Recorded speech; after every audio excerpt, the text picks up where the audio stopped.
No man is an island. No man stands alone. Each man's joy is joy to me. Each man's grief is my own. We need one another. So I will defend each man as my brother, each man as my friend. I have a really good friend. We meet ritualistically sometimes 2 or 3 times a week at a donut shop not very far from my job, and he asked me a question that floored me. He is a man of faith. He's a good man. He is a vociferous man of faith.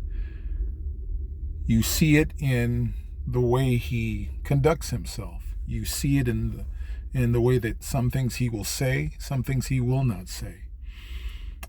He wears a huge gold cross around his neck. When he hears of the misfortune or the death of others, he does the whole thing. He's a good man. But he asked me a question as a man of faith that sent me reeling.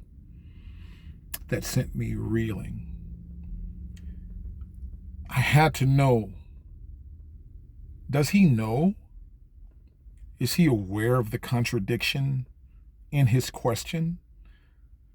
Is he aware of how the question that he posed to me clashes with his very outspoken faith, with his display of faith?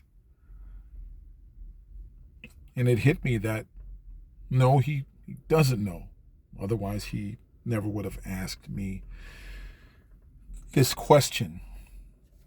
In the book of Acts, chapter 4, it says that the believing community, the newly formed believing community, were of lev ehad, one heart, v'nefesh ehad, and of one soul. They sold their goods, their possessions, their fields, and they brought all of the money and laid it at the feet of the shlichim, or the sent ones, we call apostles in the English. And no individual within the believing community had a need, because all of that money pooled together was distributed by the sent ones, or the apostles, according to the needs of the individuals. Now, don't get me wrong. I know that we can't do everything exactly the way we did back in the days, or the way they did back in the days of the Bible. It has nothing to do with it being fault with the system of faith. It has to do with man being corrupt. We see that every day with the private jet Kenneth Copelands and the Creflo Dollars and the architect of a lot of this, the Jerry Falwell types. What was the context of the conversation that we were having that brought about this question?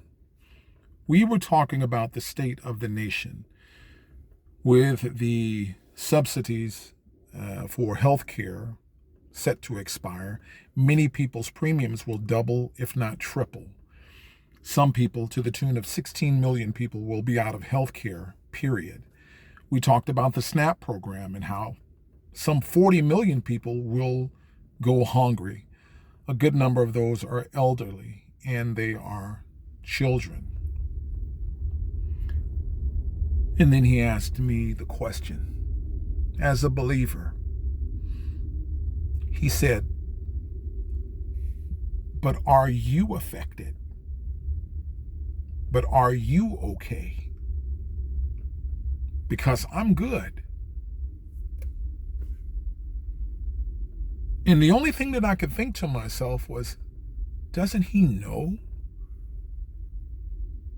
what some of the core, baseline, undergirding principles of Christian faith is, or for those who are followers of Jesus?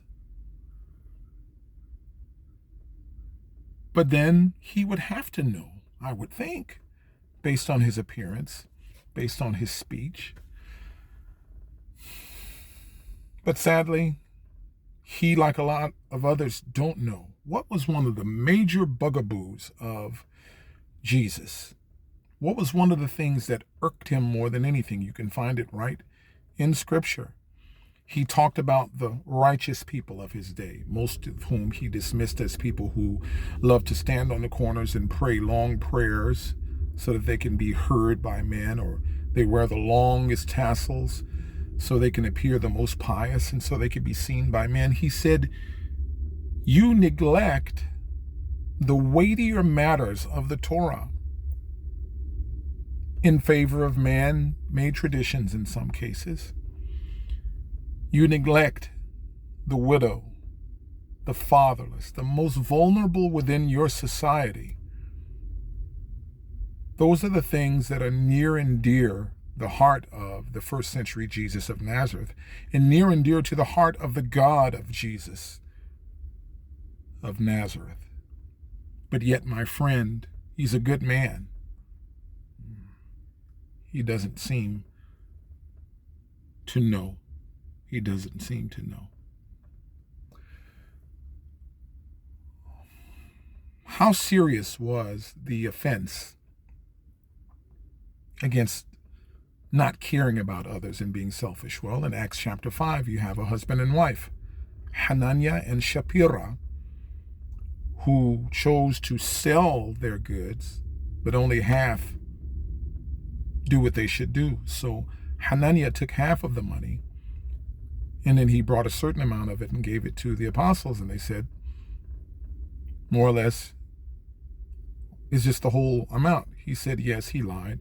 Needless to say, the Spirit of God summarily put these people to death because of their treachery. This is how serious caring about your fellow man, and especially fellow believers, this is how important it is to God. So maybe this is something that, as a story people have read so many times that they don't give much thought to, the story of Hananiah and his wife Shapira. But at the end of the day, the things that are foundational to the heart of God, they remain foundational. They remain foundational.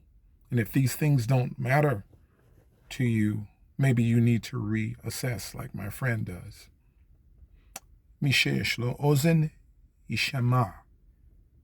He who has an ear, let him hear. Let's return to the faith of Jesus.